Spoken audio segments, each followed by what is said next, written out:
Okay, welcome everyone for our second event this year.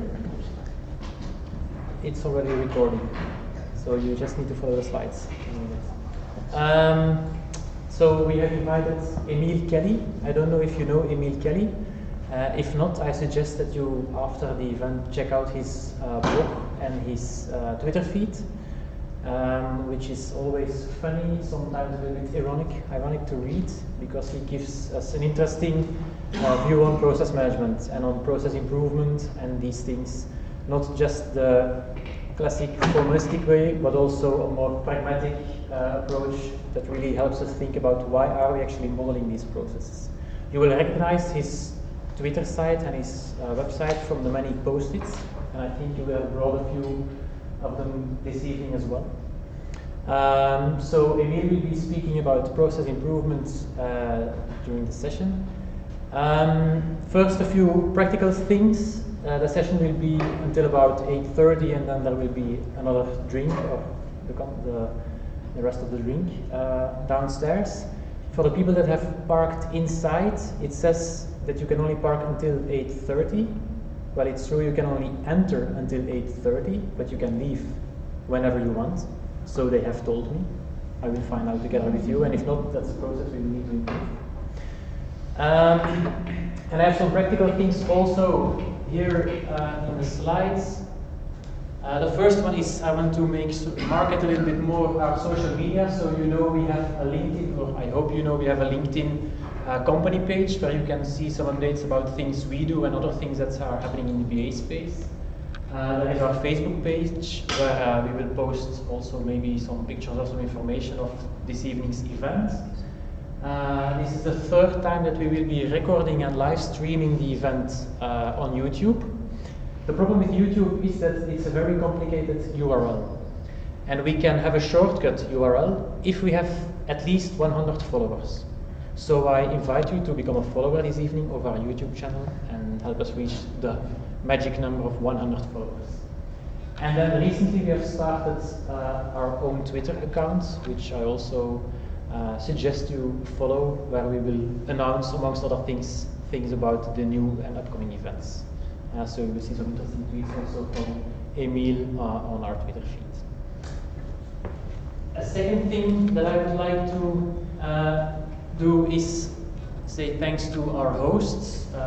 Quite our hosts of all time, I think, more or less, or our sponsor of all time, more or less, and the university here that has been so kind to provide us with this nice aula. And finally, I have a few announcements that I continue to make because we organize some things regarding business analysis, but there are other interesting events and conferences, like the one here in London each year. This is really, in Europe, the biggest event on business analysis. There are some very nice speakers, and also some known speakers, like Stefan and myself, but you don't have to go for us, you have to go for all the other speakers. You can see us here in Belgium. But it's really a nice event. I've been there a few times, and I can guarantee you that you will come back with a head full of ideas.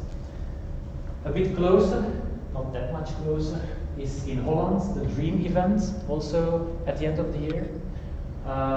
It's one-day conference. The BA conference is 3 days. This is 1 day. But last year when I was there, the keynotes were really good. And then in between you had sessions of people like you and me doing business analysis work in the real world. So it's also nice to exchange ideas and get information from your peers.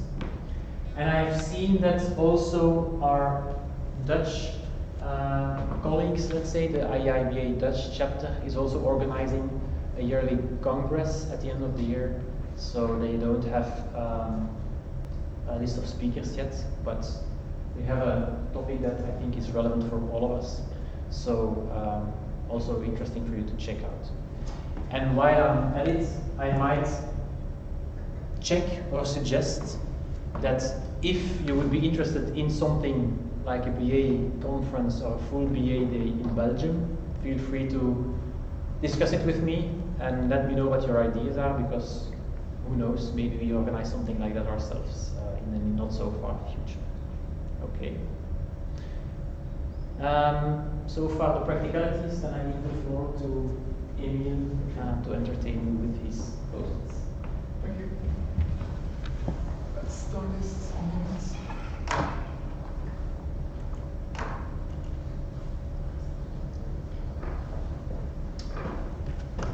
Thank you and welcome everyone online. My name is Emil, as Philip told you. I won't introduce myself in too much detail, we only got 90 minutes, so, but you will get to know me during the session even better than my co-friend, I think. So, one thing I want to share with you is what I really like to do in my spare time, and that's building things with my hands.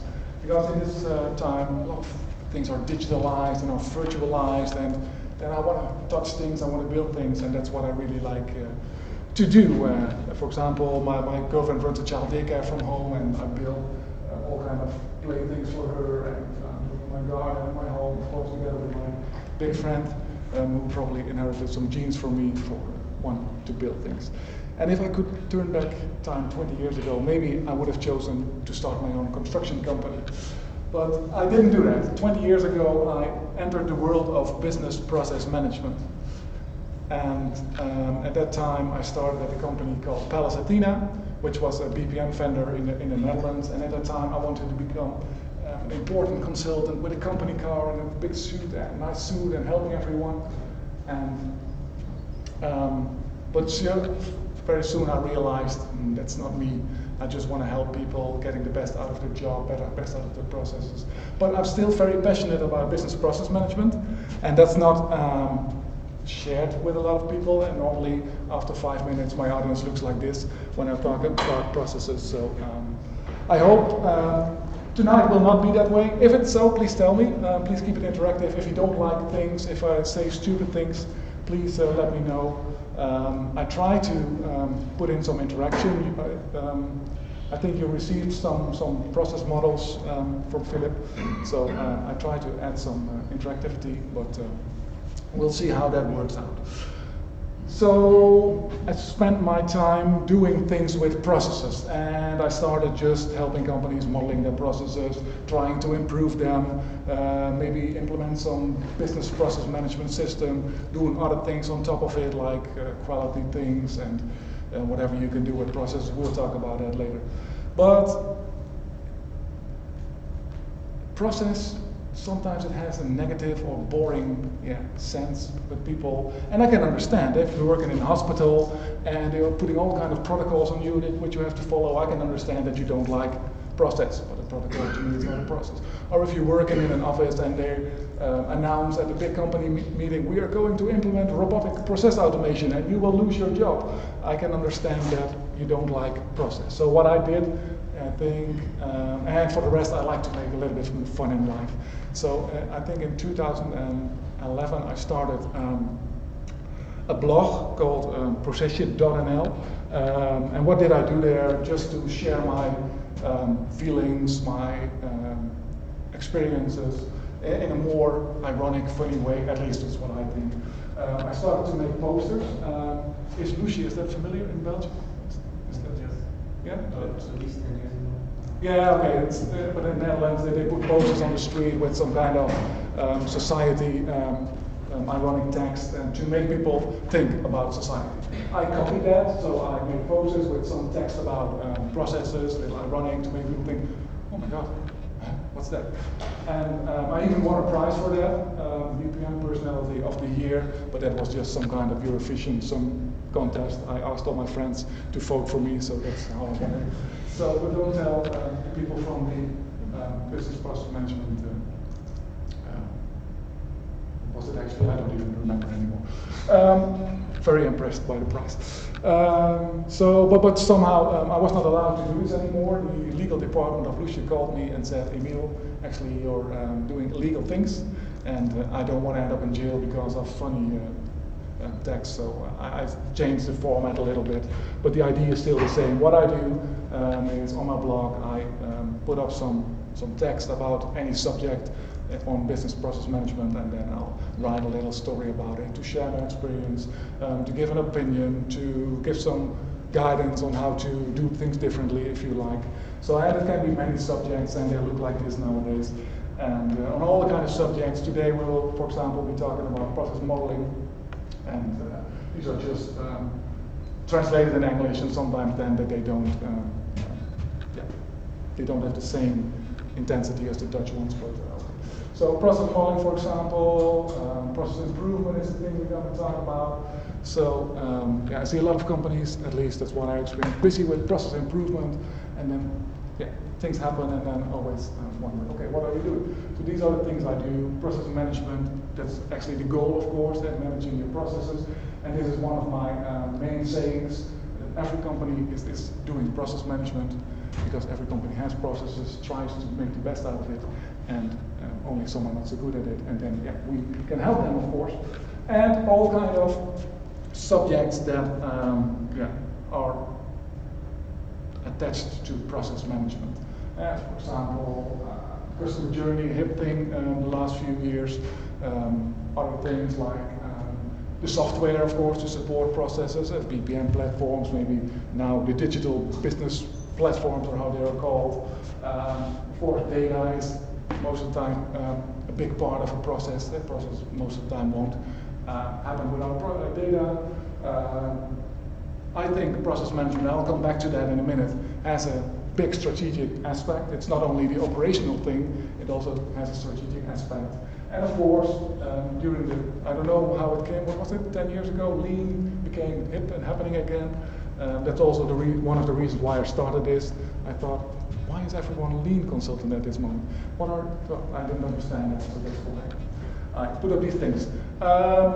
They're not meant mean, that's what I want to tell you. They're meant to make people think, and then, of course, I try to explain why I do these things.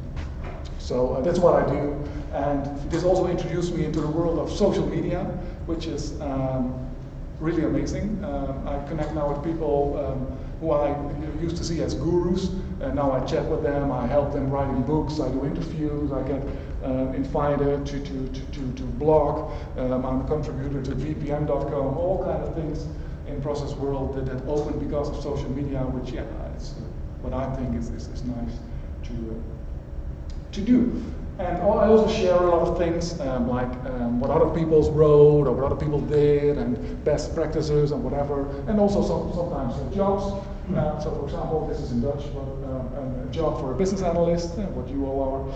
And sometimes I have a hard time understanding what is a business analyst. It's of course a very general term. I'm analyzing businesses. Okay. And I think that should have something to do with processes. I'm completely process crazy, but I think a business is a set of processes. So that's why I think process management or doing something with processes is always part of the job of a business analyst. So that's what we're going to talk about today. And the main topic is, at least that was in FIGHT. I've seen a lot of companies, and I also help them, of course, and I gave training on that are modeling their processes, and they say, yeah, we want to improve those processes, so we make the models, and together we go in a room, and we click some blocks together, and then we try to improve the process, and we make an as-is model, we all discuss about it, and then we'll turn it into an to-be model, and then, we're improving processes. Could be. I always thought that was true when I was young, and more I started doubting that and wondering, is this really the way to go? And now you see in BPM world, you see actually two camps. The one who says, yes, you have to take a look at your as-is processes, you have to understand them, because if you don't know where you come from, you cannot improve.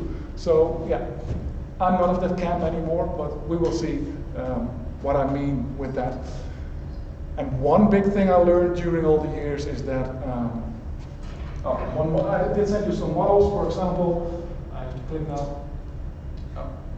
And one of them was this. I always use in my presentation and training, I use very simple examples to at least be able to explain what I mean. This is about a pizzeria, and it's somewhere as BPMN. And this is what I've seen a lot in organizations, the so-called swim lanes, what everyone's doing. And could this be helpful to improve?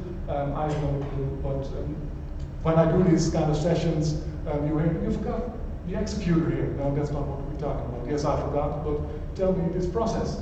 Can this be improved? And that's the subject, more or less, of this evening. And this one will come back later. So, and yeah, what we see, for example, is here what I only call the workflow of a process.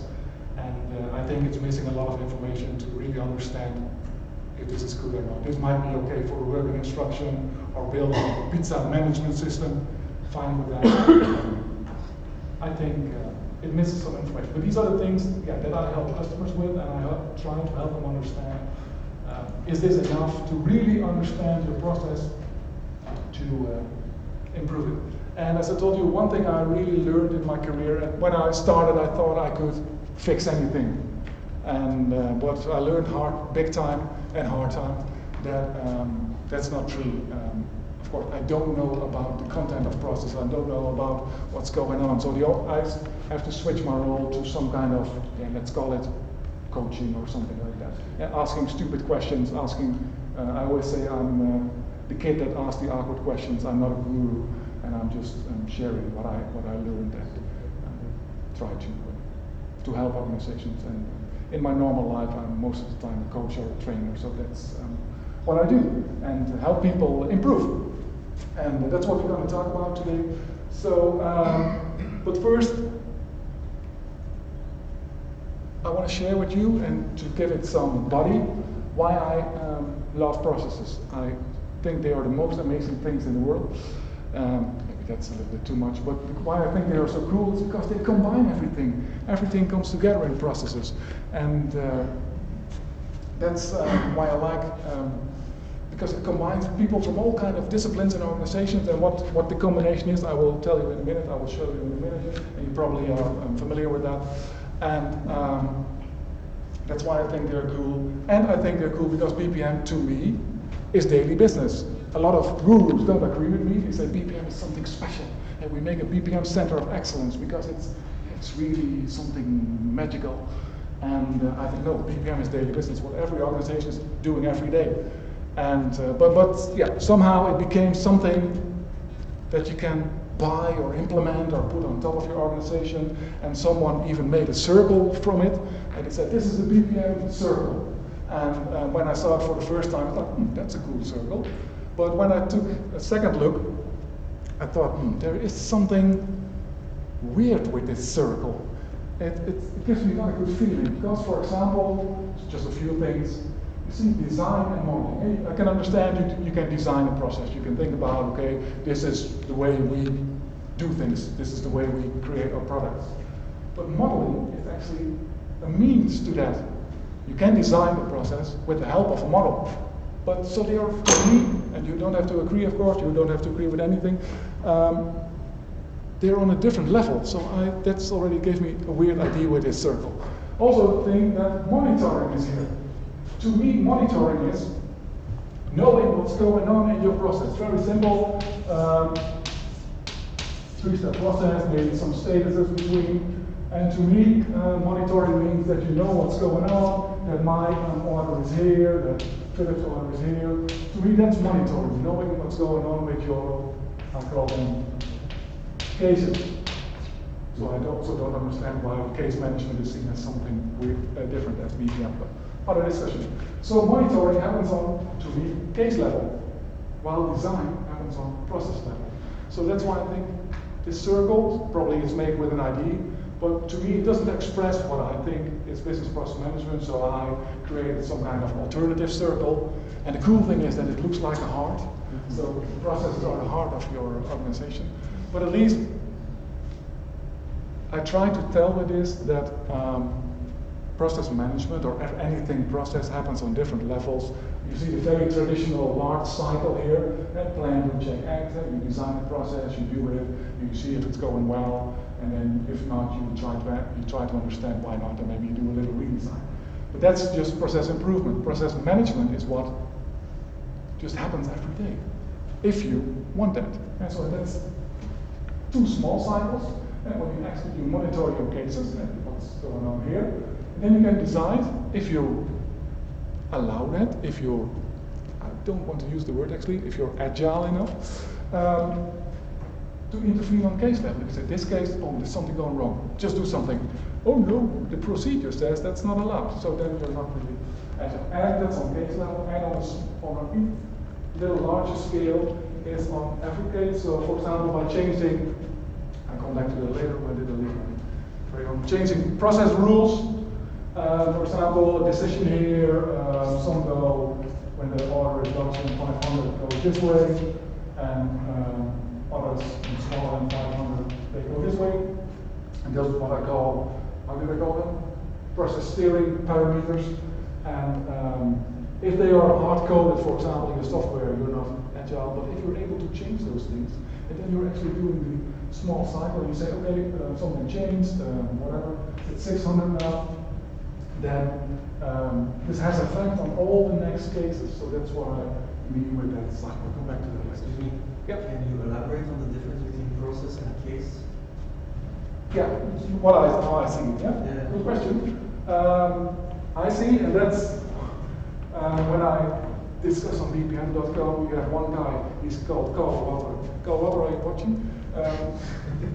He's in the US. He's probably he's away. I'll put it here.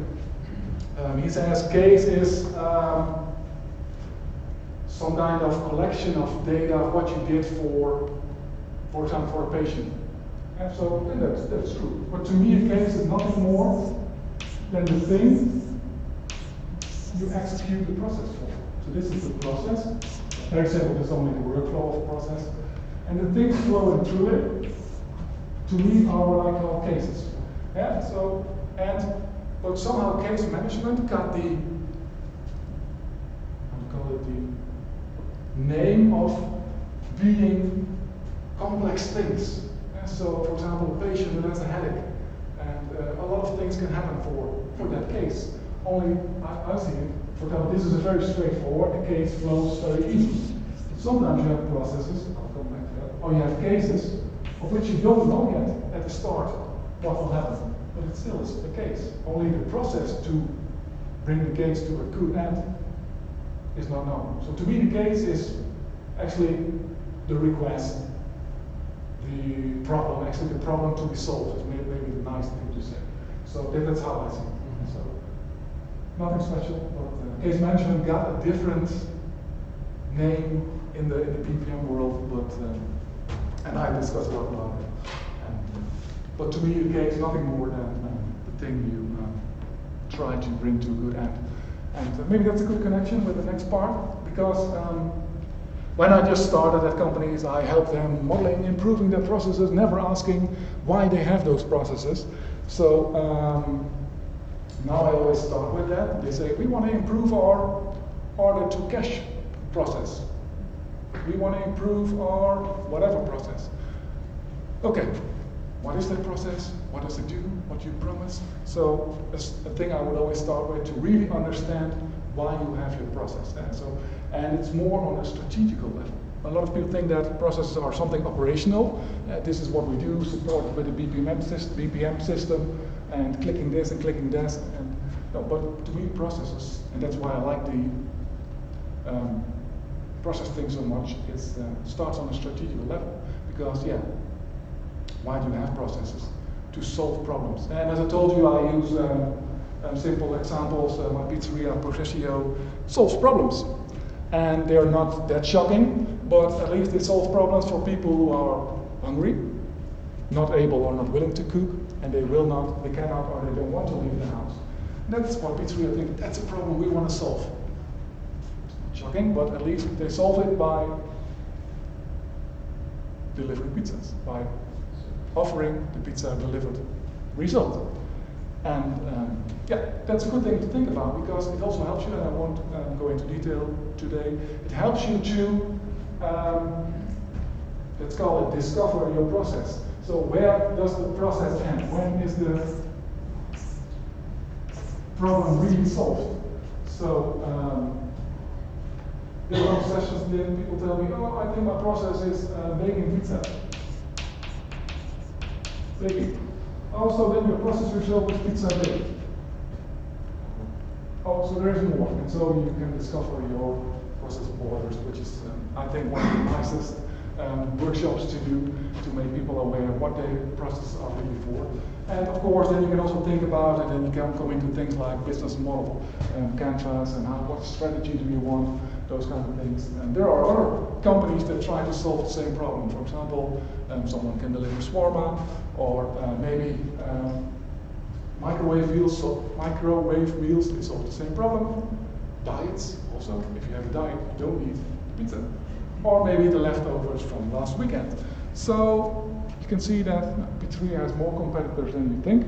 But assume customers want it and they say, I want that pizza delivered. Then of course a process needs to happen. Things have to happen to get there. And that's why I also like processes. They have a strategic aspect, especially taking this thing. And of course, this is only one process, but normally I try and it will never be finished to help my customers setting up some kind of, how shall I call it, process landscape. And so the collection of processes, but actually more the collection of problems you solve. And then of course you need processes to get there. And then I always make, and this is what I sometimes also see missing, is that, at least how I see it, there is a difference between what I call the process result and the concrete, tangible thing coming out, and what really solves the problem, and what you promise about it. And then you also see that the process most of the time has more stakeholders. And some talk about outcomes, but I always like to split them in the result, pizza delivered, and what you promise about it, because it also makes you think, who do we want to be?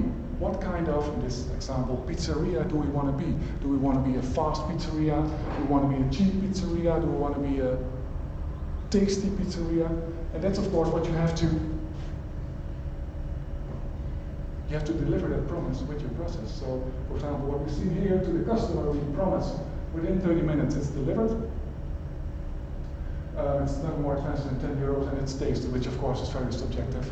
But those are the things that I want to make clear before I even start improving or doing something with the process, otherwise I don't know what I'm working on. But unfortunately there are more stakeholders internally because we want to margin. And so most of the times you also got things like laws and other things that want to be sure that something is happening or something is compliant. And yeah, that also makes it interesting. If you only have to make process, what we call in lean, to make them add value for the customer, yeah, you might be broke and in jail within 10 minutes. And because if you only do that, you don't care about these things. So that's one thing I always like to address. Be very clear what the process is about. Those are stakeholders, but the only one that participates in the process that you have mentioned is the customer. Correct? Because the internal, the margin, that's the CFO or something. Yeah. He's not participating to the business process. He's not in it. No. And the laws, they put on constraints. In fact, the CFO and the laws, they put on constraints on your processes. Yeah. But the only one who's participating is the customer. In this. Yeah, and that's what I would start with, of course. That's what you do the process for. But unfortunately, other parties, they always want something. And if they weren't there, it was easy. We just only do things for the customer. I don't care if we don't make money. But unfortunately, that is. There's a difference between business stakeholders and the operations. There is. Yeah, I just call them in general stakeholders. But you're absolutely right. They're on a different level. Yeah. So if this is clear, then you can start thinking about, okay, let's do this. And of course, that's the thing you have to be aware too. A lot of that's what I started with. A lot of organizations already execute that process. They're already there. It's already happening. And so when they ask me, help me improve my process or do something with it, then I always want to go back to this so that they're very clear. What do we have this process for? And then you can start thinking about what do we need to make a process happen. And that's another thing I want to share with you. Because when you ask people, what is a process? Any one of you, what's the definition of a process? Any of the 510? Sequence. Set of activities, sequence is what I hear. Activities to deliver a product or service. To deliver something, okay. That's indeed, it also comes down very often to a set of activities in a row, okay? Which is what I only call the workflow of a process. Of course, things need to happen.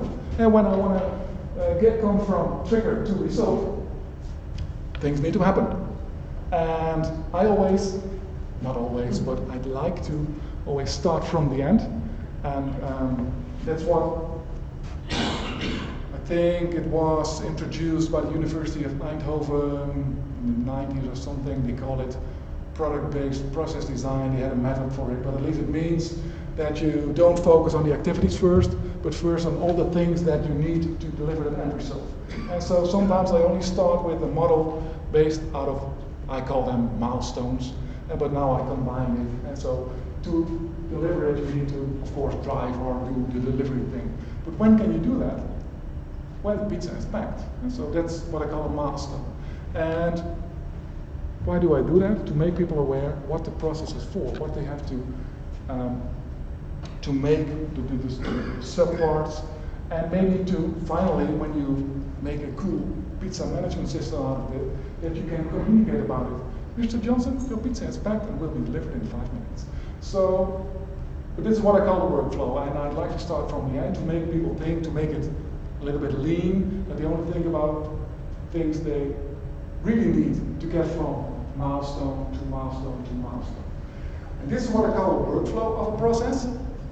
Actually, it's a weird name, because work is not flowing here in most of the process. And because, ever been at some kind of dominoes thing? The work is static. People are doing their thing, whatever you do for a pizza, and then it goes, and what goes to the next thing? That's the case. My order goes to the next person and doing work. So I'd like to call this a case flow, but okay, in BPM world it's called workflow. And so this is how my case flows through the work, from work to work. So that's one thing you... Another definition that might be interesting was because you're going from the end to the beginning. A process as a result or a response of your organization to the business event. Business events is the customer wants a pizza. It is also, yeah, of course, yeah.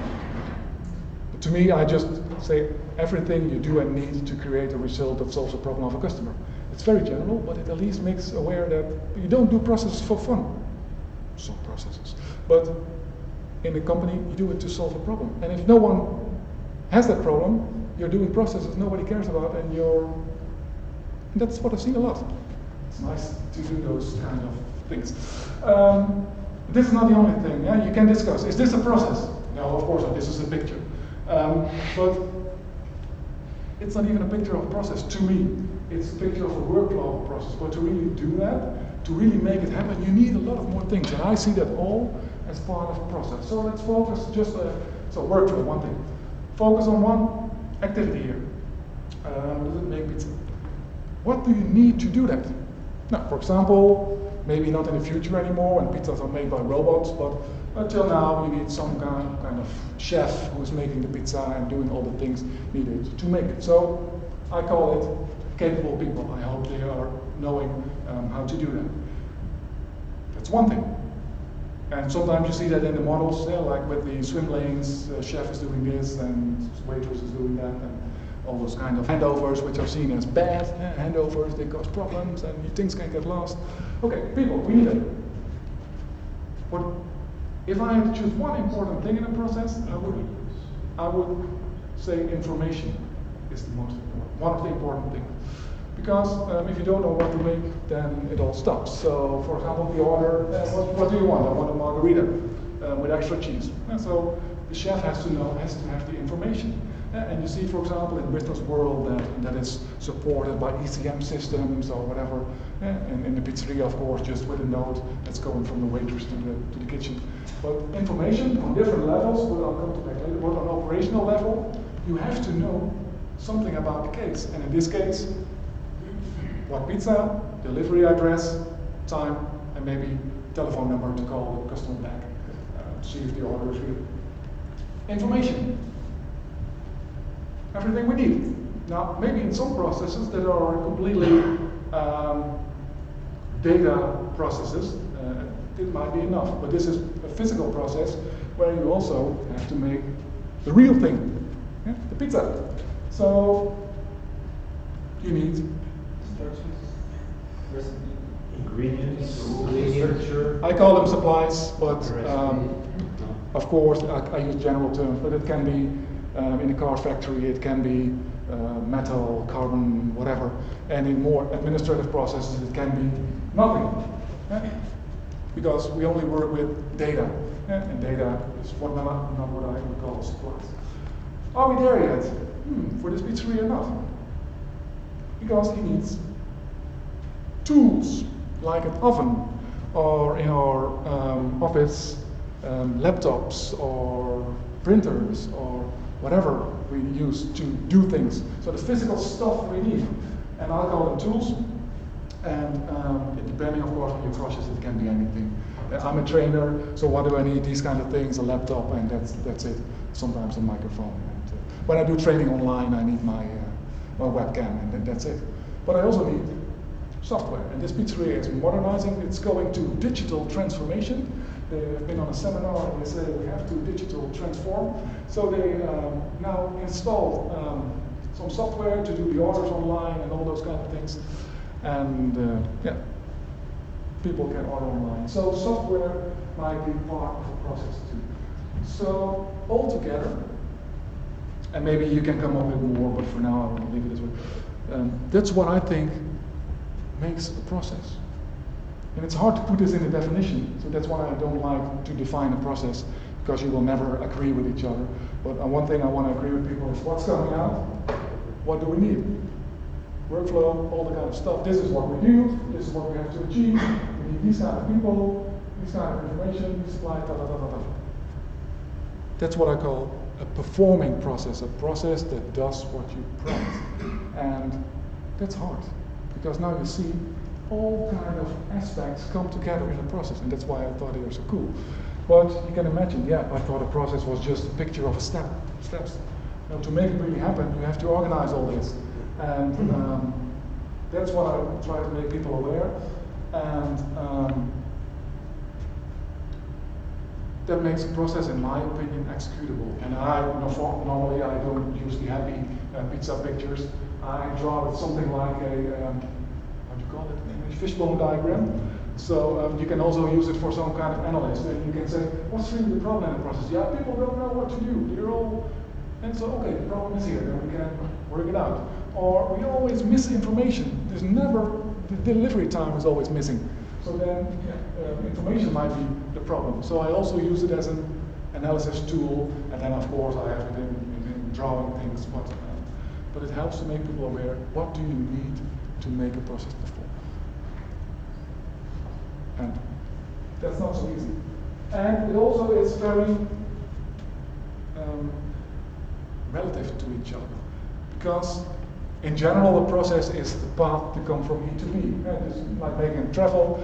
This is my hometown, this is Brussels, and I want to go there. And I can go many ways. If I choose to go by train, might be smart, because it's one straight track. Train is going very fast, and if nothing happens, that might be the smartest way. And but yeah, if there is problem, there's a log on the road or whatever on the track, everything stops, and I am not agile in the train cannot jump. So, decision you can make. For some process, this is good. But if I go by car, I'm a little bit more agile. Of course, I think about the most effective and efficient route, but when something happens, traffic jam, whatever, it happened actually during this, when I drove here, a truck had a bursting tire, so everyone stopped, so we had to go all the way around. So that's possible with a car. You are more agile, and of course you're the most agile in a helicopter. So, but it's probably the most expensive. And that's also a thing you have to think about. There are different types of processes. A process is not a predefined order of steps to get from A to B. No, it's all you do and need to get to a result. And so I just sometimes use this to say, okay, there are different types, and sometimes you have process where that is true indeed, and it has effect on all the other aspects. And when you say, this is how we do it, and there's no other way around it, you need employees who like that. You need tools who can do that. You need supplies that are on time. It is different. So it has all relationships with each other. And so, but sometimes you have processes that have more flexibility. And for example, all cases go to these steps, but depending on the case, you can make a different route. What's important then? That you have the right information about the case. So then information is important. And what's going on with this case? What's the order amount, whatever.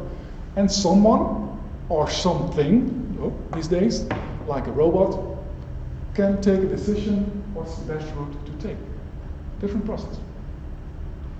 Other processes you see sometimes is where you only define the milestones. This needs to be done before Thursday, 5 o'clock. I don't care how you do it. So that's a process I've seen. And this is more or less seen as case management in BPM world. So there's a case, if it's ready tomorrow, I don't care how you do it. I trust you as an employee. And so that's what you see. And of course, then you learn from each other. You get best practices, and you can make this better and better. And you also have processes where you have no clue yet when the process starts. You see them a lot in healthcare. I'll come to the doctor. Oh man, I've been suffering from a headache for 2 weeks now. There is no headache process. The doctor takes a look at my case, asks me some questions, doing some diagnose, and decides what's the best next step for me. And will even ring it again too much, go ahead, take an aspirin, that's okay. Or maybe I have to go to an MRI scan. And then you'll see that these types can be combined. An MRI scan is very protocolized. It has to be done in this way. So then you see that from start to end, it can be a combination. And so in general, you cannot say that a process is a predefined order of steps, which I often hear. To me, it's everything you do and need to come to a result. And how do you want to organize that? That's the thing you have to think about. And that is, of course, very depending on the things you do.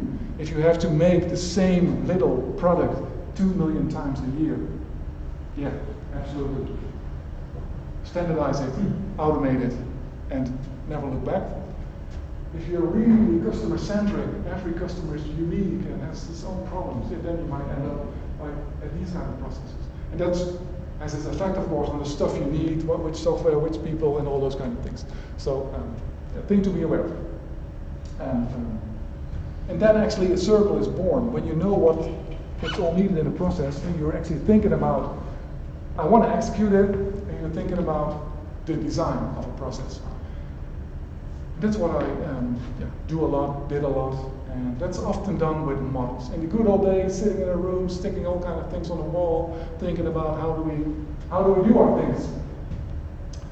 And cool to do. It's always good to bring people together, chat with each other, and discuss things. And I also use tools for that, of course, process modeling tools. In the old days at Palestina we had Protos. Anyone familiar with that? BPM1, Protos. I think it was sold in Belgium, but and it was back in the 90s or something. But the cool thing about it was it had all the aspects of the process, more or less. Yeah, so what does the customer want? What do we do? What are the milestones? Information things, even on the level of data.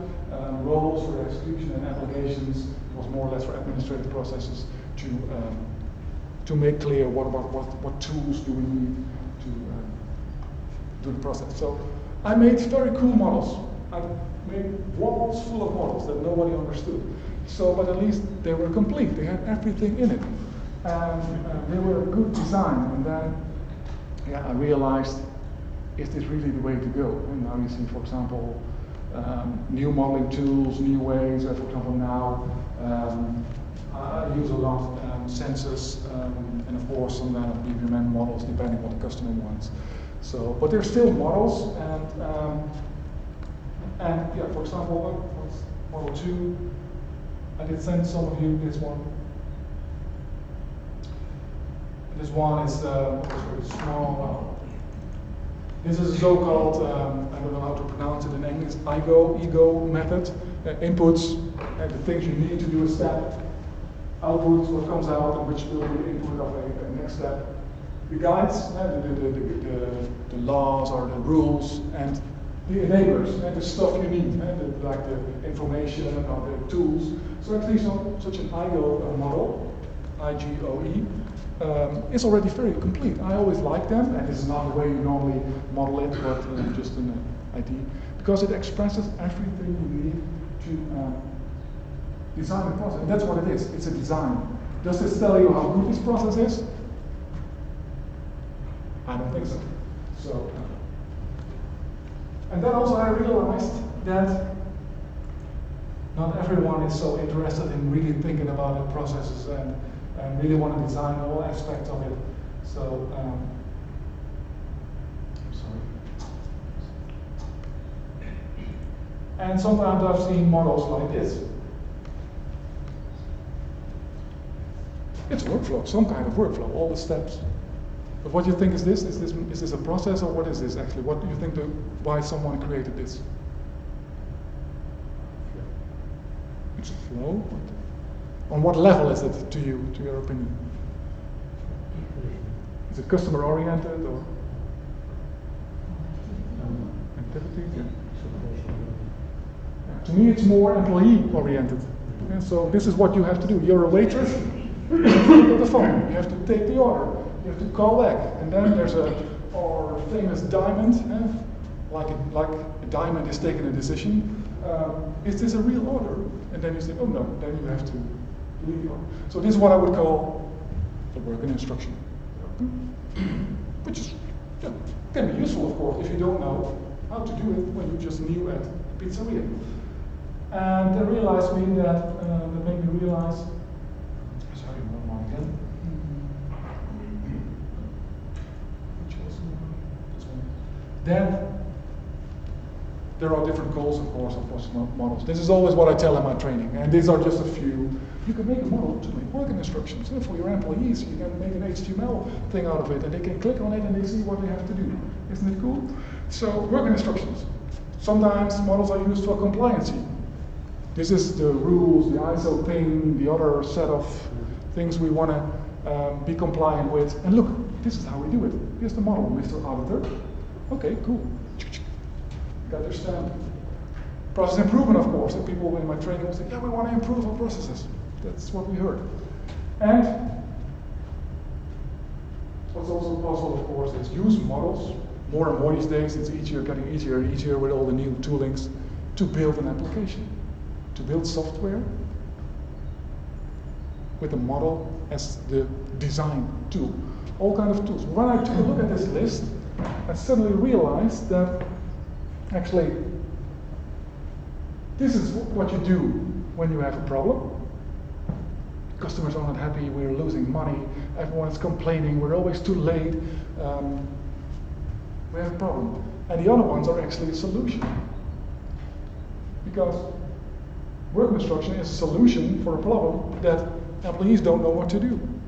But then hopefully you thought about, this is what's going on, and this is the problem, we have to make working instructions. Compliancy, then the model is a solution to make you compliant. We think with a model we can make the auditor happy and we get compliant. You make a model to build a system, and hopefully you thought that a system is a solution for your problems. So they're on a different level is what I suddenly realized. And maybe that's why these things are quite easy. And this one always is a little harder, in my opinion. It's what I experienced. But okay, one side step. This is what what's going on a lot of these days. And actually it brings me to what I call the curse of the magic arrow.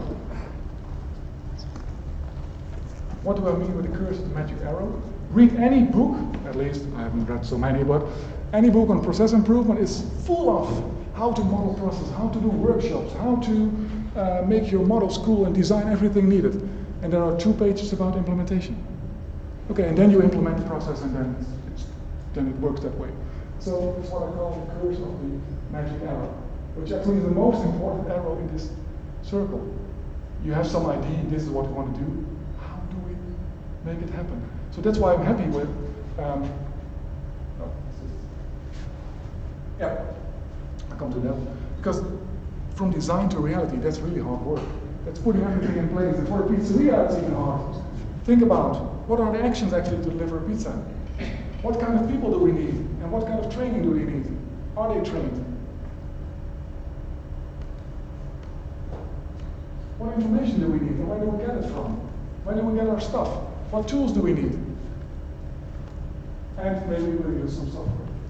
All kinds of things you have to put in place. So that's why I always talk about the curse of the magic arrow. So in all these things, it looks like, okay, you design it and then it's implemented. Which of course is not true, and the cool thing is most processes are already implemented and are only improved. So that's why I was very happy that, what was it, in the 90s, the BPMSs came up, the Business Process Management System, where you could use the models that you also use to discuss with the employees, with the people. Could upgrade with adding data, with adding forms, with adding business process rules, and they became an application to support your process. I wouldn't call them the process, but at least they helped. And these days they are called digital business platforms. They're not exactly the same, but I think digital business platforms are BPMS plus, and they're just all these vendors, and I know a few of them. They just add stuff to what originally was a BPMS. And originally in BPMSs, and I'm not complete, there were things like a workflow designer, things to model the data, and then you could design forms for each step where you could enter the data. And there were maybe rules engines, things to manage the process, like process monitoring or analyzing things, so more BI things. They were all in the BPMS, so very cool. And now you see that in the digital transformation journey thing, that these tools get more possibilities. And for example, you see a lot of tools getting on the front end, things I call it now for now, multi-channel communication, that you can set up all the ways a customer can connect with you, Twitter, email, normal mail, phone. It's all supported by these things, and they all come in the right process. This was already software that's there a long time, but it's now integrated more and more in digital business platforms. Data capture, so OCRing and grabbing the data, and so you scan a piece of paper and the software gets the right information to use in your process. And so it's part of most digital business platforms. Content management. As I told you, I think information is one of the most important aspects to make a process work. So I'm very happy to see that content management is not seen as a separate thing anymore. It's seen as part of a process. Information is what you do in processes, not just to sit there in a database. It's what you really need. So part of it. Small little digital things like e-signatures, all part of business.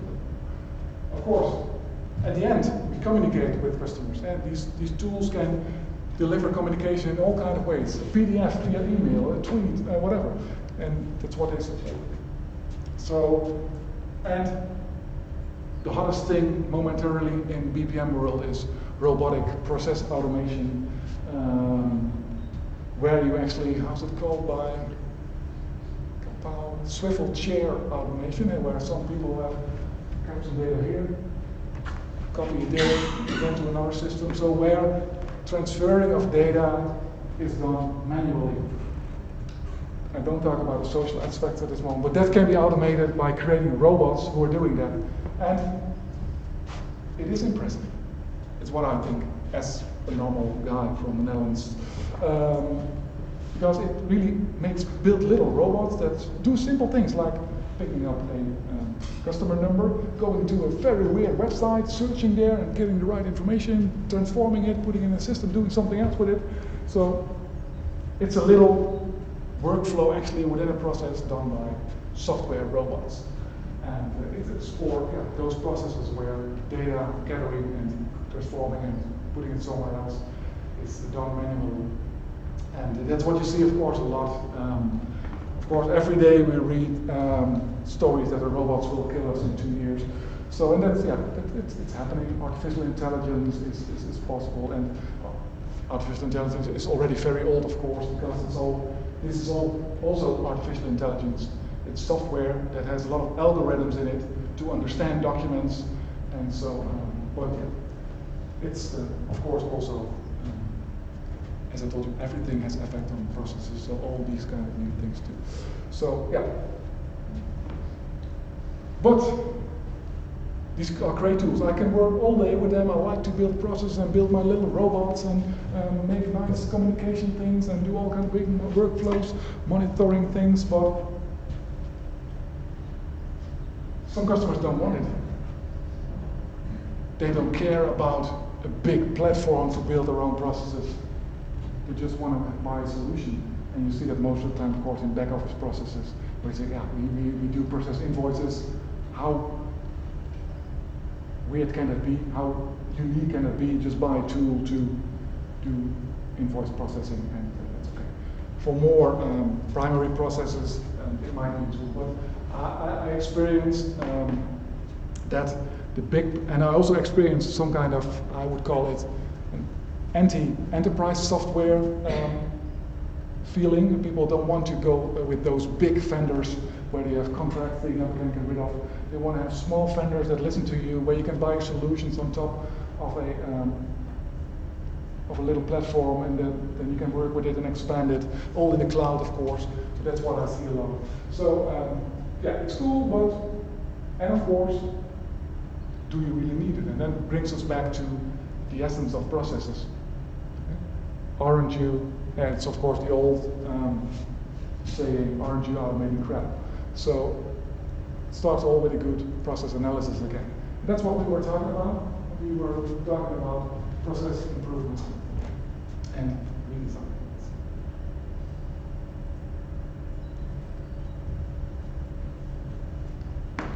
And that's, yeah, I think, do you help customers improving their processes every day? Or with your own company, of course. Do you use models for that? And hopefully you start with first making clear again what the process is for. Then hopefully there is a reason to improve, improving things that work. Maybe there are better things to do. And so, and as you see, for measuring a lot of things, it's possible these days that data is more and more available. And then we'll see here in our little pizzeria that, we got complaints about the taste. Margin is only 42.8%, and in 34% the pizza was not hot enough. Oh my God, big problems. We have to improve the process. At least we have to take a look what's going on. And then we'll enter the traditional improvement cycle, where we try to analyze, we try to understand why that happens, and hopefully try to improve it. But all the problems of this that I call this sometimes, everything I say is not meant mean, but a little bit ironic. I call this locker room talk. Yeah, like I like to play soccer, and the only place where you can win a game is on the field, live. That's where you can score. After the game in the locker room, it's too late. And so this is a little bit. And so, we lost again. Next time we have to do better. Come on. Okay, redesign how we do things. Okay, Emil, next time you don't go into goal because you're a lousy keeper. So, and we try again, and we try again. So, a little bit ironic, of course, but it's what I've seen. Spending weeks in a room every Tuesday afternoon, modeling processes with some people from the process, and then hopefully finding out what's going on. And after doing this many times, I started wondering, is this really bringing us what we want to know about the process? Does it really tell us why the process doesn't perform? Of course, being with each other, discussing things is always good. You come to good ideas that you maybe can implement always. But do you really understand the process from a model? Maybe if the model is good. I did send some of you this one, some kind of value stream map, where you at least see some information about performance. You see, for example, the time. Made a mistake, it should be 45. The time that is spent on activities, the waiting time between them, which of course in Lean is not okay. Something about quality, you see how many people are working on it. So it gives you an indication about the performance of the process, not about the causes for bad performance. That's another thing. So, okay, I think a model, depending on how you make it, can give you an idea what's going on, at least how your process performs. But to really understand why it isn't performing, I think most models I've seen, and maybe you have created different models or use simulation, which might be helpful.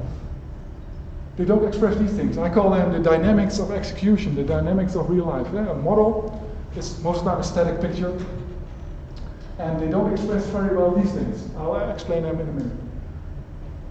I always advise, when people model a process, do it with one case in mind. Why? It makes it easier to model. But in real life, many cases are flowing through your process.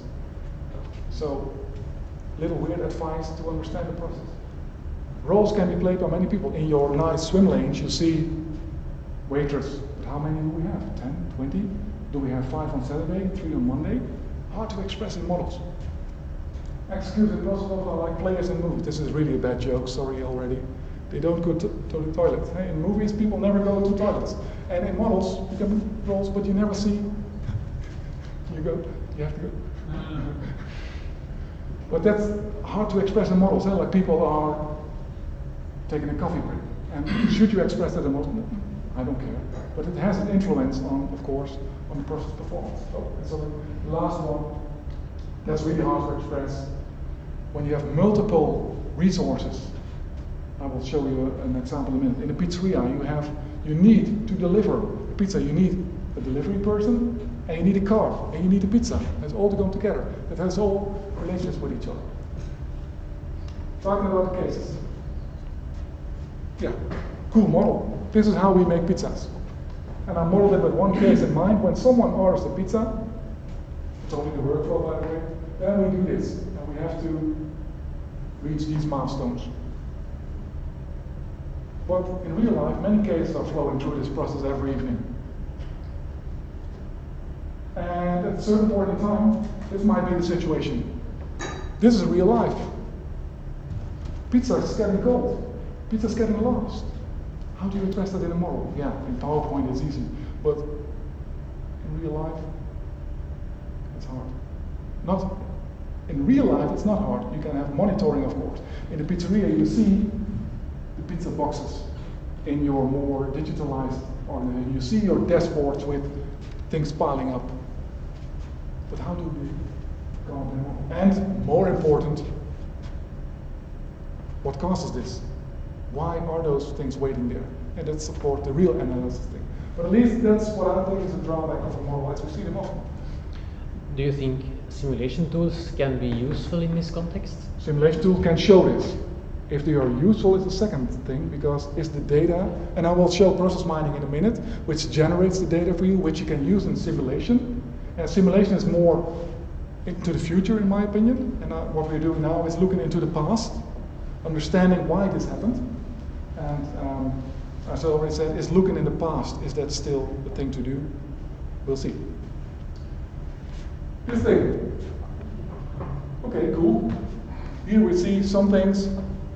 These are the roles, these are the people, they do the steps. We see some handovers. Here it can go wrong because we know the waitress writes it on a paper, brings it to the kitchen, and when the door opens, it can blow away. And so we already can indicate some problems. But what we don't see is how many do we have. And I did send you, some of you, this model. This is one it's a little bit changed, but this is what I create sometimes. It's no standard, it's no BPMN, it's no nothing, it's just me, Emil, using MS Paint or PowerPoint. But what do you think I want to express here?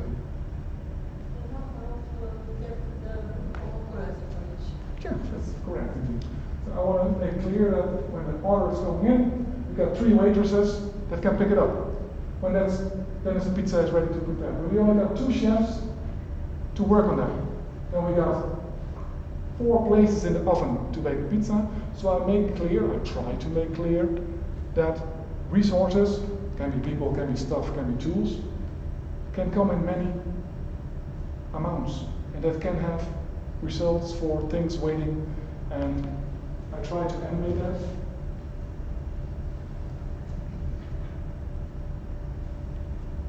Like you see here.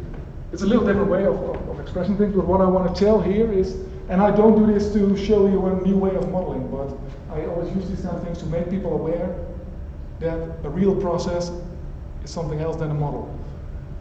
You see here, customer pizza, 3 waiters to take it up, and this block, actually, how I explain it, is that there's only 1 chef that can only do 1 of these steps in this block, and then we've got 2 delivery boys, 2 girls to deliver.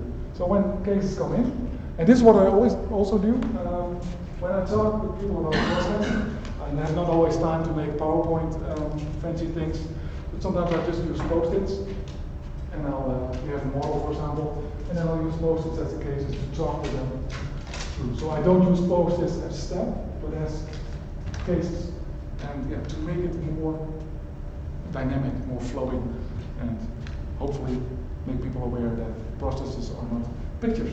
So what's going on here? What is it? 5 cases waiting. Luckily, we've got 3 people to work on it. So waitresses are working on the telephone. You tell me your order. 1 is ready, and then can pick up the next one. And so this continues, and now you see the situation. Oh, even more that 3 cases, 3 orders are waiting to be picked up by the chef. But as we know, only 1 can be picked up. So let's assume he takes this one, he's working on this one, then doing the next step, and that's done. So he says, I'm so busy. I just bake the pizza, and I'll leave it there, I'm not packing it yet, I'll take it on the next one. Okay, go work on it. And you already see problems coming, because now it's waiting there, and luckily he continues with it, and then the delivery guys can work on it. But and this is what you also, of course, can animate in simulation tools.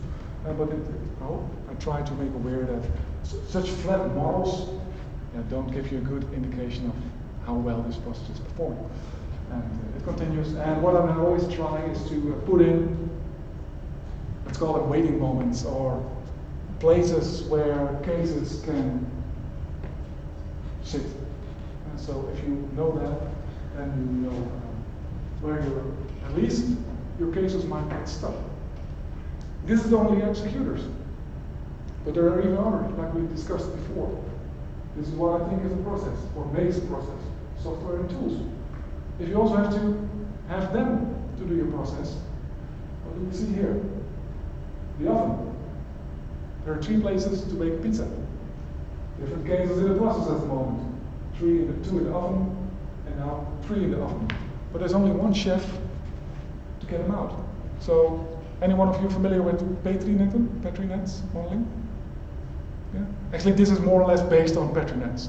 And that's why it's a very old-fashioned way of modeling. I think it's from 1812 or something. But this is what Petri nets try to make you understand. How, and they are called tokens in Petri nets, how they are flowing through the process. And that's what I always like. Like BPMN, it's so static, for example. It's a picture, of course, with documents and whatever, but misses a lot of dynamics. So Petri nets, I like them, because this is what Petri nets try to make you understand. That you got 2 places here where now the pizza is burning, which is the status it reaches after 10 minutes, for example. And there's only 1 chef to remove them, so he can do it, but this one is still burning. So how do you make these explicit in a flat model representation then, where the case can sit?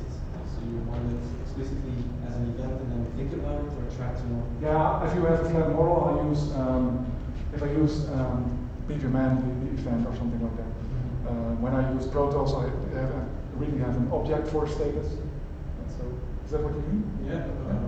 That's the question. Using BPMN to expand it in. It's hard because those models are not made for that. And so, but so I use whatever works for me. So events might touch. It's not really an event, but okay. So sometimes I'll just use the seal, annotations. No annotations. So it really should be in the model.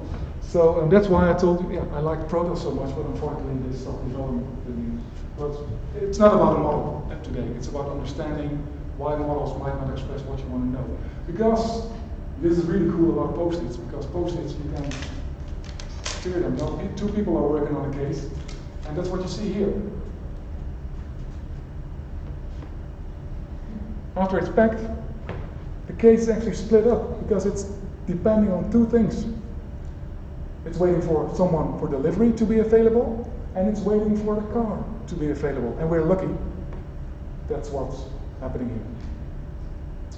And new case coming in, also split up. This one cannot be processed because we only have one car, or maybe one delivery person too much. And that's what, of course, you have to try to understand.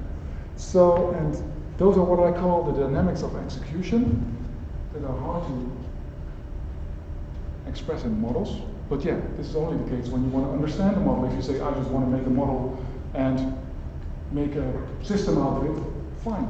But if you really have the goal to understand why a process isn't doing what you want it to do, then I think models are sometimes hard. And healthcare is one of the most amazing worlds if you love processes.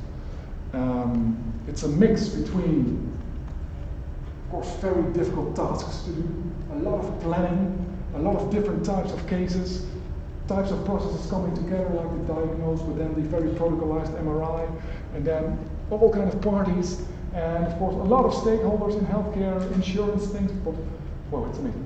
But one simple thing here, what you see, for example, here, it's two surgeons, one operating room. This is possible. We wait for surgeon. They are available and they can do the consult.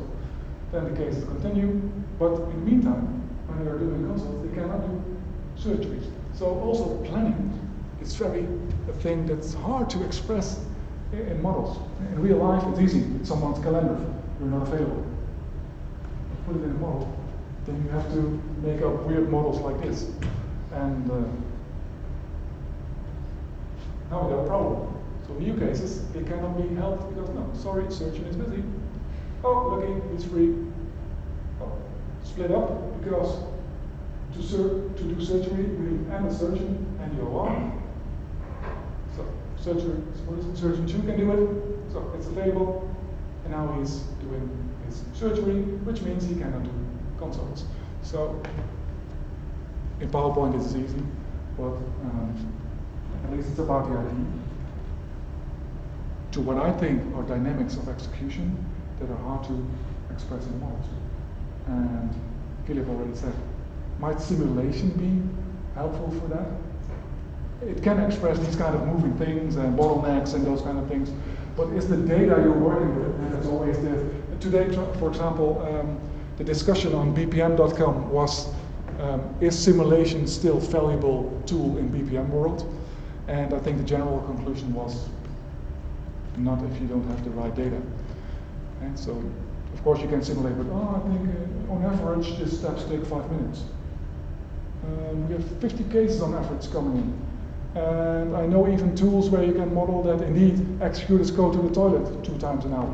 So that's what is possible. But it's hard to get data. But maybe it's getting better.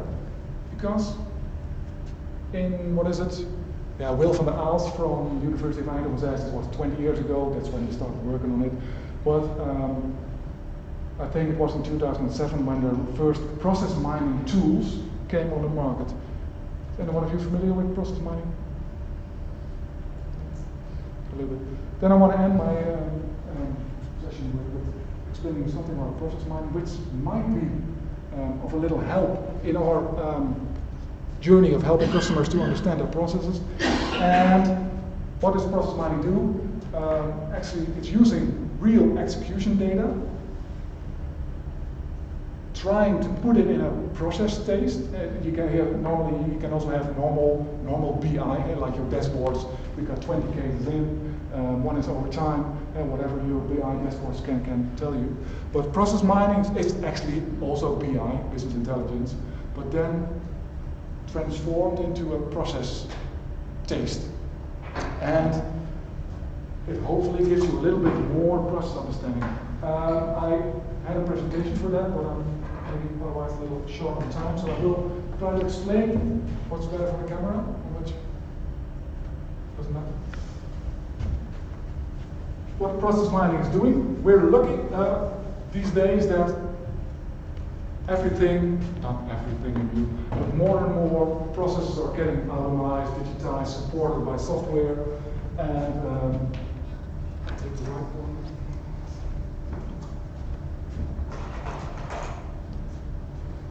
And simple view of a process, which actually you know now is only the workflow of the process. Assume this is invoice process, invoice received, invoice paid. Things need to happen. Check invoice, whatever, approve it, and pay. A lot of companies have software for this, and so I try to draw a computer, and that software supports, and hopefully that's what mining needs. It needs the so-called log information, the log files of these systems, because when Emil sends an invoice in, and someone enters it, the invoice, Emil, and it is logged. So the invoice of Emil was entered at today 6 o'clock, and what did I do at that time? It was entered. Then the software automatically routed it to the right department. There's someone for my invoice. Took some time. This was, by the way, 8 o'clock. And at 10 o'clock, it says approved, which automatically sends it to the pay step, which is a batch step, but it's also logged because every night at 12 o'clock, everything is paid, for example. And maybe a lot of more information is logged, but this is what process mining uses. You can already tell without looking at this picture, you can recognize some kind of flow in here. If you look at a few things, first thing you need is what is the case. It needs some kind of unique ID, and that's in this case my name or the order number or whatever. It needs what you do with that case. It's entered, approved, and paid.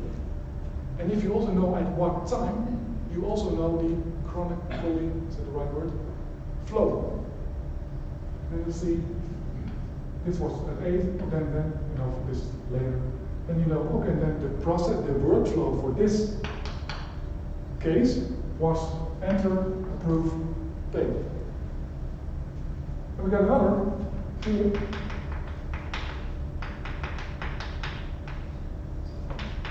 Also log file, and then we saw check. Also at 8 o'clock. Then we saw pay at 8:01. Then we saw approve at 9 o'clock. If you take a look at this and you follow the flow, you'll see that this process is check,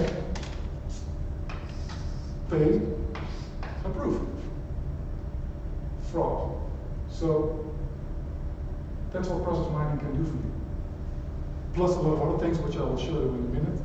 It uses log files of systems, tries to understand the flow. If it doesn't have the information like this, if it's a big mix-up, you have to do some pre-processing, you cannot use it. But this is more or less the idea. I got more fancy slides, but you will get them.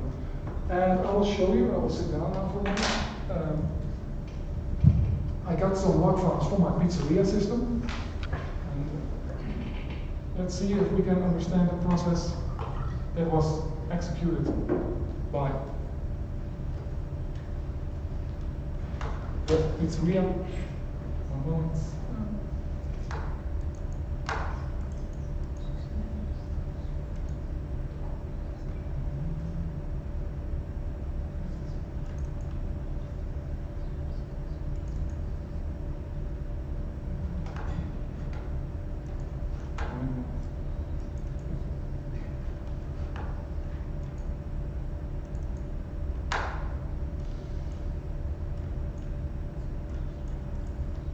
Everyone read this? It got some information, it got order names, it got activities, and it got a timestamp. Can you make a flow out of this? What is the pizza process?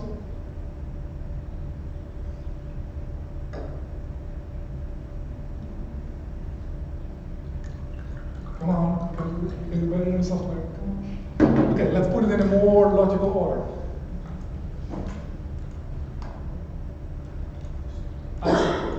Put it case by case and on time. Is this better?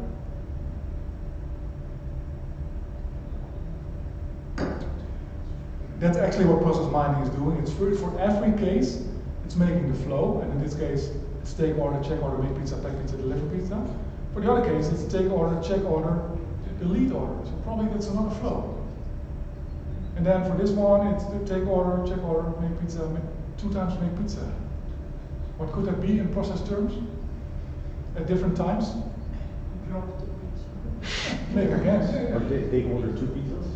Oh, 2. I think it will become a loop. And this is what actually process mining is doing. Of course, we can ask people, but the marketing story about process mining is this is what you think you do in your process, a nice BVM model. But this is what your system is really supporting. Look at this mess.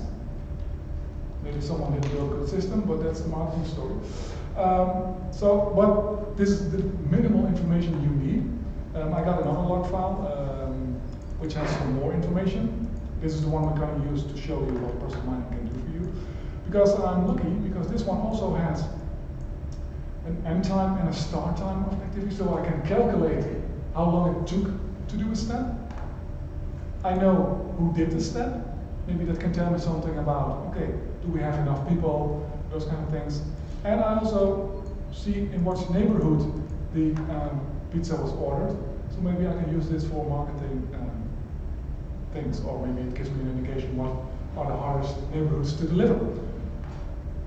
And process mining, of course, we can ask the waiters to tell me what you do. We can ask the chef to tell me what you do. We can put them in a room. We can let them put Post-its on the wall. We will probably get a nice model. But we don't see what I just told you about the dynamics of execution.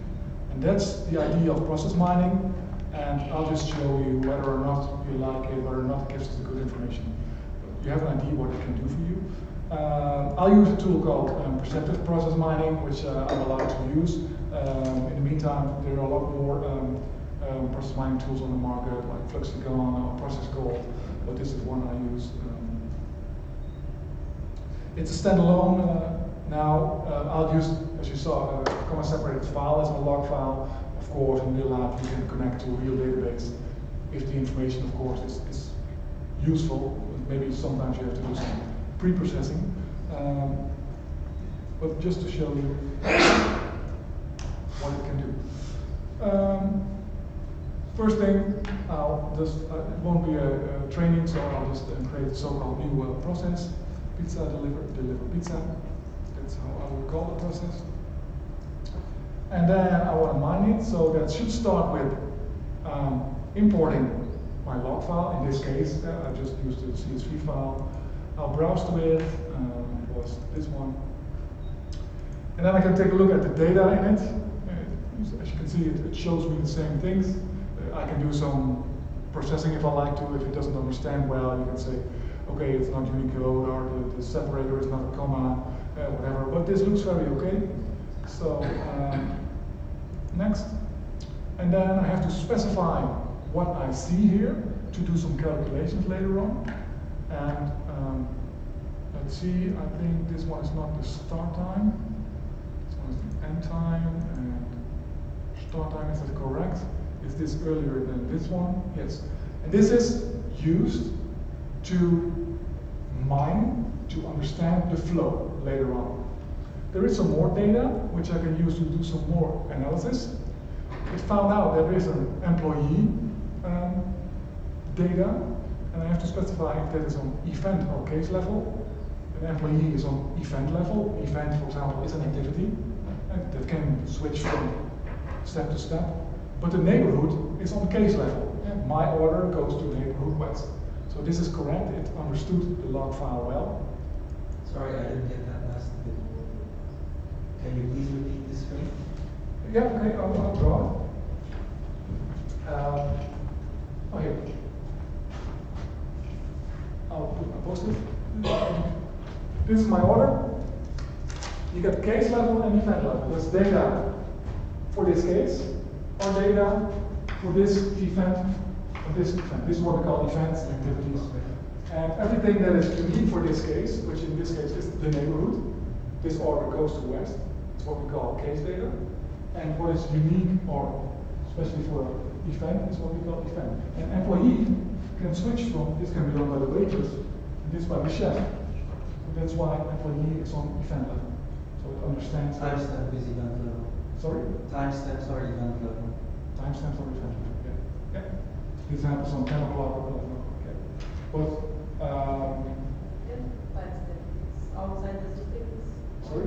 If it's outside our flow, it's also case level timestamp, no? Could be the case or event, depends on from where it comes. In theory, you could have, for example, preferred delivery time could be case level. Yes. I want it at 10 o'clock. And so, But the execution is event level. yeah. Okay, the data is in. Easy, isn't it? Yeah, I prepared it. And it's an easy log file. You get a summary. 7 activities found. It's already done some analysis. 7 activities, 25 cases, 154 events. So that's 7 multiplied by 25 is 175. But somehow, some events were not executed for all cases, as you can see here. But it's all talk in theory. I want to know the flow. That's called mining. And what it does, a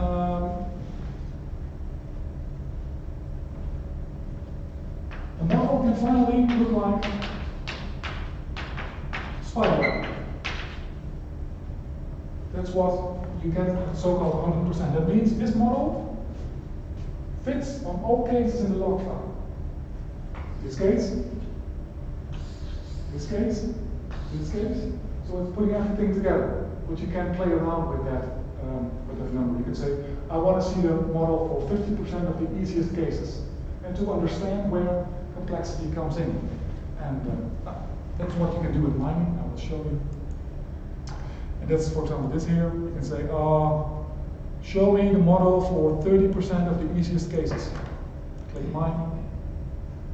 And it's a little small, but you can see it's really straight through. I'll just switch it to 100%. You can see now here, this model fits for 8 cases. Now it's created on 8 cases, but it fits 12 cases out of 25. So, but switch it to 100%, you probably see something different. See this go. And it's a little hard to see. Let's see if I can zoom a little. Should do with control. Probably Internet Explorer, that's not working in my case. And you can of course change the model, take order, check order, you can do something with the lines. But at least it gives you, what is this, bake pizza, prepare calzone, prepare normal pizza, and then bake, and pack, and deliver. And you can see here it has loops, and so it gives you an indication of the flow. What you also see, which is quite small, is that you got performance metrics in the stack. Let's see if I open it in Chrome, if I can zoom. I should be able to zoom. Why isn't it working?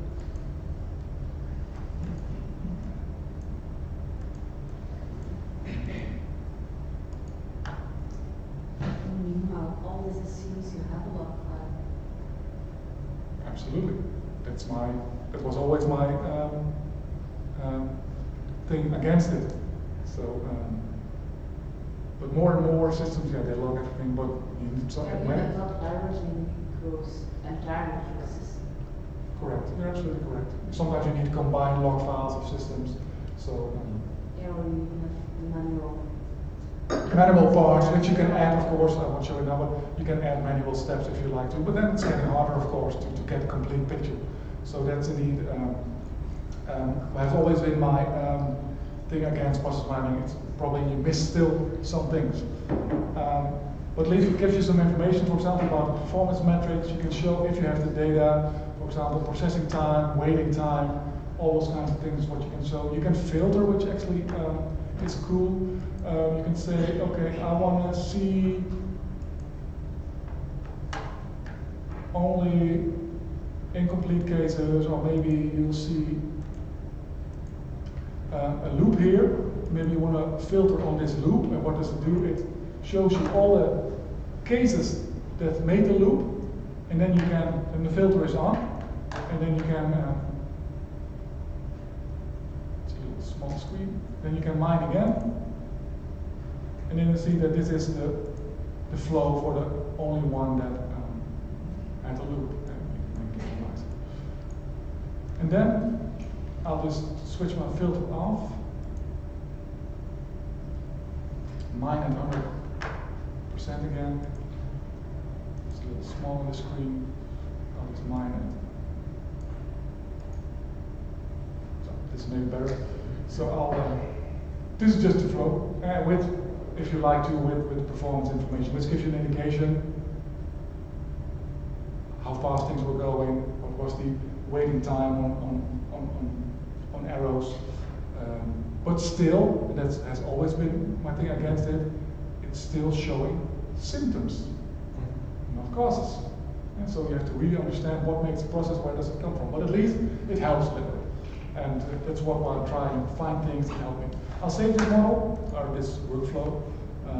Was it 53%? I'll save this 53. And so how would you bring in this notion of actors, for example? If you want to, what you had in the simulation of the dynamics of the execution, multiple working on the same task, or busyness on another task and how to see it. That's hard. There are many ways. No, not many ways, but there are a few ways. And I'll show you that's replay. What you can do with replay is actually playing a movie of the past. And what's that movie?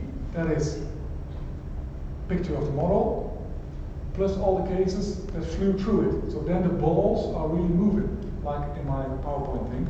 So I'll have the model here. You can do some settings, but I'll show you what it does.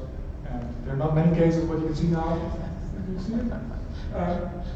This is just replaying the log file, and then of course it's not happening here because I will show you a real example in a minute. I just made this up, of course, for the pizzeria.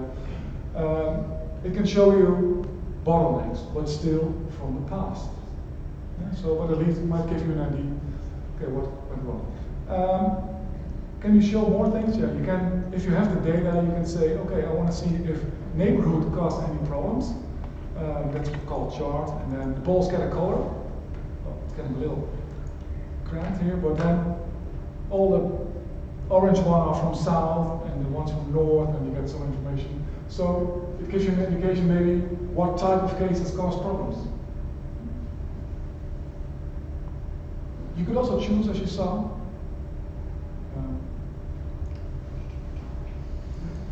an employee as color of the ball. But that would be weird because then every step the ball can change, so it doesn't tell you much information.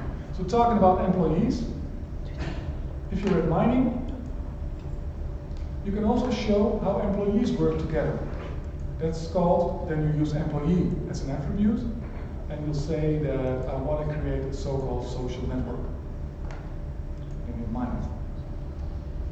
And then you'll see how employees, how cases went from employee to employee, how thicker the line in this case, how more cases went from sous chef to delivery, and then you'll see more or less the interaction between employees. So that's what we call a social network. And this is more or less what process mining is doing. I will show you a more complex log in a minute.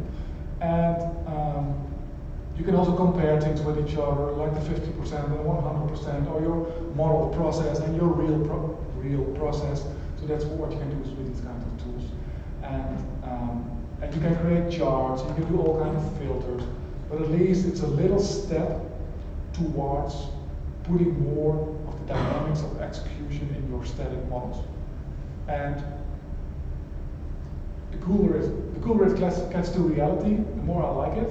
And so if this is every second live from your executing system, then it's actually become monitoring. Then it's become process management instead of process improvement. And that's my ultimate goal in life, that we don't look back anymore, but we improve processes on the fly.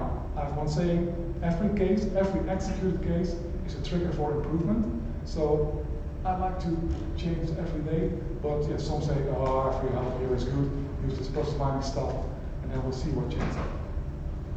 That's process mining. I'll show you one more complex log file, which has 1,268 cases, 13 activities, and let's see what kind of attributes it has. It has activities, start time, case ID, that is some kind of number, employees, and you see also this is from a permit process that it also has a so-called case type, which in this case is a withdrawal permit or any other permits here. Let's mine the thing. I'm mining that 100%. And it's a little small, but you see all kind of connections that were possible in the system. And for now, I'll just mine that. Let's see what I get here. So maybe we want some extra paths. And I'll save it as 65. And then we'll go to the replay. Just generate it. And there we go. And now you see problems happen. But who says these are problems? And that's what you have to analyze. Most things are in activity, so someone is working on it. But this, of course, this is always cool in presentations. But this is a real log file, by the way. This is from a system from a Dutch city council that's used to registrate and do things with complaints on permits. And that's also what you can show. You can say, case type is my color of the ball. Then you can see what kind of permits are causing the most trouble. And you see that, you see the numbers also, that at this time, you see the time here, that 10 grounded buildings have been processed, that rejected building took 150 days. So this is what you see in the color of the balls. And then you can stop and you can zoom in and take a look at one case, and it has much more possibilities, but just to show you.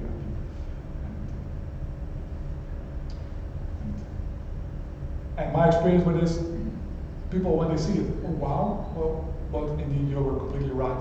Do you have the right information to do these kind of things? So, but luckily, as I talked about the digital business platforms, these kind of things are more and more integrated into it, because those platforms, you can set up login for everything. So then you can create these things out of the box. And when we just started with this, always had a hard time, where's the information, is it right, is it useful?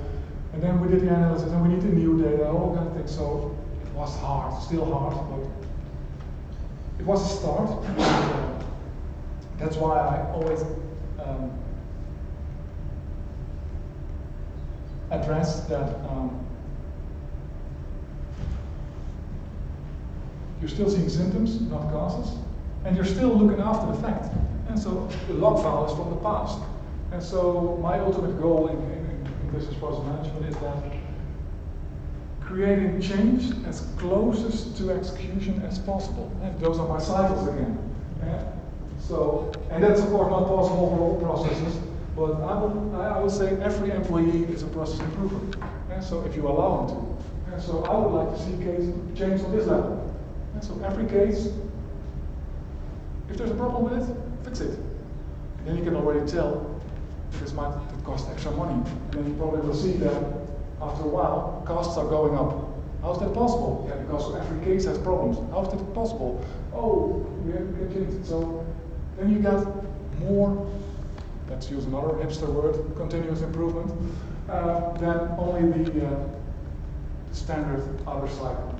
So this is what I think business process management is. Process models can help with that on different levels. Of course, they help you design your first process. They can help you to analyze, but to me, they don't have enough dynamics. And hopefully, when process mining gets integrated more in these kind of things, then it actually becomes monitoring. And then you'll see every case live in a process picture. And that's what I like, because most monitoring things are dashboard lights. They don't have a process taste. And so this would be cool to see really in a picture, and it's possible, I've seen it, and where you really see where cases are, where in the process, if there's something wrong with it, the thing starts to flash, and then you can act on it. And acting on it can happen on two levels. For example, pizzeria, someone's calling, where's my pizza? Oh shit, forgot it. Get in the car and bring it. That's what you do for one case. It doesn't become standard. You don't redesign at that point. You don't redesign, you just do it. Yeah. But if it happens 10 times, you might reconsider, why is it happening? And then you'll go into it. And this is mostly on process rules level. For example, I know this pizzeria, I've been there many times in the model that processes. They have a process rule that when you order more than 30 euros, you get a bottle of wine. So the step wine is done. And so, and here it's this is what I call a process rule.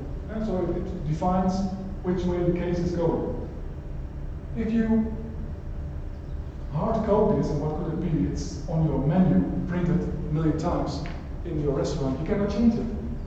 Oh, it's 30 euros, it's in the menu. So I want my bottle of wine, but we don't have wine anymore. But do you model these variations in BPMN, or do you then enter case management, CMMN? Because in the end, I would model it as a because there's a design business rule. phase.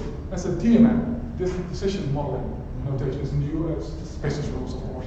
But I would, yeah, of course you can model it in many ways. But I want to implement it. So in a pizzeria, if it's printed on the brochure, it's hard coded. That's what I call it. If it's on your app, you can change it in a minute. Oh, Luigi, we don't have wine anymore. Oh, wait a minute, I'll change the app. It's now 40 euros. So this is what I call the small circle. Are you able to change on this level or not? If not, for all these kind of things, you have to go into the large side. And of course, more and more BPMSs are supporting this if you allow it to, if you have the guts to do it. And that's what you have to decide on your own, and that starts with good understanding of your process, what do you promise, and so forth. And that brings me to the conclusion, if this was a history lesson today, because what could I tell you? I think managing my process starts on a strategic level. I hope that I've made clear that to make a process happen, it's not a picture of blocks, but you need a lot of things to set up, which can hopefully be supported more and more by BPMSs or digital business platforms. You can change on many levels, and you have to decide process by process what's the best way. If you have to make 2 million things the same a year, please standardize it. And that process models might not contain enough information to understand it. And maybe data is helping us out, data is helping us out with process mining, for example, or maybe more live in those kind of tools that help us to get the data, process it, and show it in a way that we can use it. And yeah, but is this history? Because we all heard about artificial intelligence, and I've seen examples of artificial intelligence that do these kind of things. They interpret the data, they do the process, and they can even change the parameters. So for some processes, it might not even be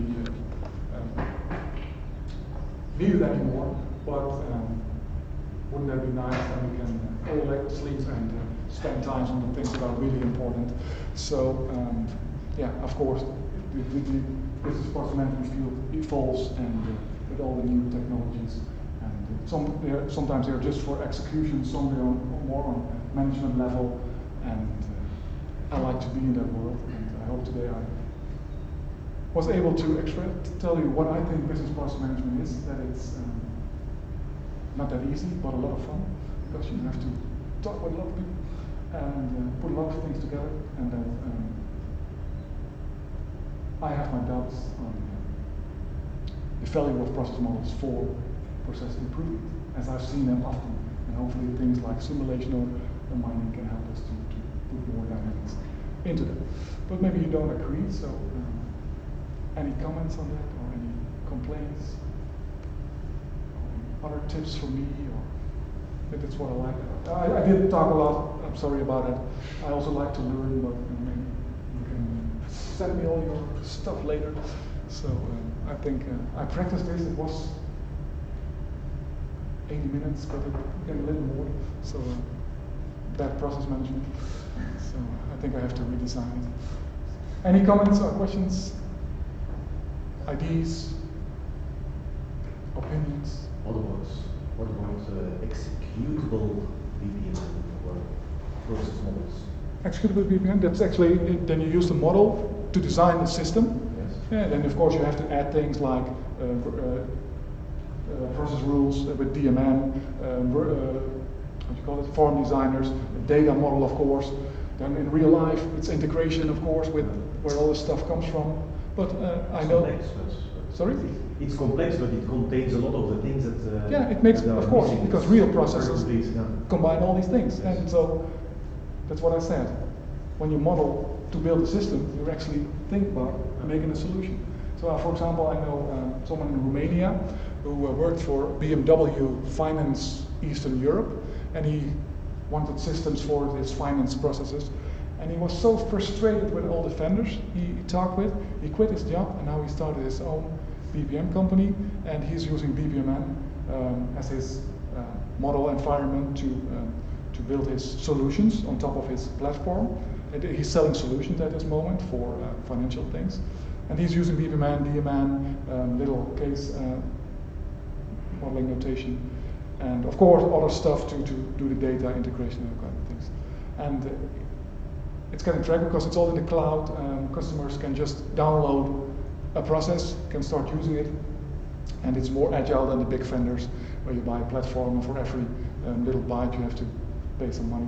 So yeah, that's out of frustration, but it's happening. Yeah, it's called ProFluo, and it's also a fun guy to talk about. And that's really with the profession thing. I came to talk with people. Oh my God, those were gurus 10 years ago. They're now my social media friends. Your peers. No, it's all. This is just for fun. So yeah, it happens already. Yeah. In your experience, you mentioned processes or models from being very restrictive to very free. Mm-hmm. Do we tend to be too restrictive or give too much freedom in our processes? I would say yes, but of course it's very depending on your business. If you're in healthcare or in very scary things like energy or whatever, you need to be restrictive because everything is under strict control, and if something happens you get a big disaster, nuclear power plants, whatever. If it's more like selling whatever, insurance, maybe insurance, the more normal things. I sometimes see, I did a project, I helped with a project at a bank where customer contacts were really yeah, like the last one, the customer has a problem and they can help them any way they like, but then the manager said, no, we have to standardize everything, and this is the protocol, and this is how you help customers. All the people were, during the sessions when we were modeling the process, they went completely mad. They went out of the room and they didn't want to come back because they were not told what the goal, of course, was, and when you don't know what will change, most people get a little angry, and they didn't understand why, and of course they didn't like to be put in some kind of protocol because they were not that kind of people. Some people like it, but this is what I do every day, and oh, I'm so glad, no changes. So it's depending on the process. I like more freedom. I'm a trainer, so that means that I have a training and I do nothing what my boss says. I do my own thing, and because my goal is not that I explained 20 million buttons, know that the trainee can do his job better. So, and that's why I explained there are different types of processes, but I also explained that I cannot decide that because I don't know anything about nuclear power plants. So just with my stuff, I just give people some stuff, tools, help, guidance to make their own decisions, and that's good because don't put it on camera. I suffer from what psychologists call a savior syndrome, and that's really true. And that's I want to save people from problems always, and that brought me self in a lot of problems because I always say, I'll do it. I'll do it. And that's what I had to learn. I just first have to ask, do you need any help? What's your problem? And so that's really understanding that I have that syndrome helped me also in my job instead of, oh no way, I'll fix it, no problem, come back tomorrow and then everything is running fine. No, you have to do it because you have to use it. And that's really valuable in my job. But I have to learn it the hard way. So I don't improve process anymore. My customers need it. Do you have any experience with a tool called Camunda? Camunda BPM model. Yeah, that's also what I called it's the engine underneath the ProFluo thing in Romania. What I said, yeah. So Camunda is actually, it's not only a modeler. You can model BPMN with it, CMM, case management notation, and DMN, decision model notation, and it has plugins or whatever you call it to make it executable. And it's open source, and but it's in fact a modeler, but you can take a little further, which is good of course, because only model. So it's very high valued in the BPM world. So we get a lot of positive feedback. So if you want BPMN, if you think about combining it with DMN or and maybe in the future want to make it executable, that's good too.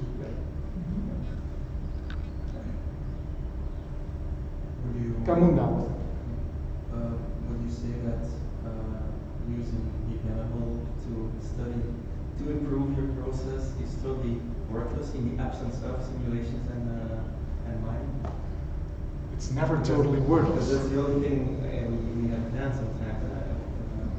It is. It's guessing often, and you can try to understand visually the situation of people. And then that's it. It's a tool to talk. And if you want to execute, but it was originally nothing more than making pictures. And when you make a BPM model, what objects do you use? event activity, sequence rules. But also data, you document Yes. And then you get to know more or less all the aspects of the process, supplies, flow, people, but it's good for designing, and when you start from scratch, this is how we do it. But if you make an as-is model, you always got different opinions, of course. So it's good to talk, but then you still don't understand those dynamics, so it's still flat. So that's my. But if you just want to discuss the process, I use sometimes I also use lately. They changed the name. Elements. It's by the old CEO of Nimbus. Maybe you used it. Nimbus was a modern tool in the 90s or something. He started a new company, Elements.cloud. It's free online to model processes, very easy. But his vision is, his name is Ian Guts. That chatting about processes is still a good thing to do. So discussing with each other based on the model. So yeah, I use many things to discuss, and sometimes I stick process in the model still. It's always fun to do. So yeah, a little bit doubting about really understanding the process, but good to, if you don't use all the 270 objects, it's good to discuss, and also good to, if you chose to execute it, to build your machine, because it's standardized, machines can understand the language, so that's good, of course. If you make something in PowerPoint, no machine will ever understand it. That's my opinion on BPM. I would propose to make it a wrap. Okay. I would like to thank Emil for his very interesting presentation, because we are close to 2 hours now. That means that it was interesting for many of us. And thanks again to make the trip from the high north to Brussels. And I would like to invite you all to go for a drink downstairs. And well, downstairs. We have to do some measurement, process measurement. Process measurement. Yes. Yes. So we can take that to the cafeteria too. We take that to the cafeteria. So I would like to ask your opinion about the venue, about the speaker, about the catering, and so on, by putting a pen. No. We'll find one. We'll find one with a dot. So you have to make a dot here, there, and there, and there. Okay. And then, well, a little thank you. I can get it for 30. Thank you. 30 euros. Okay. Thanks again.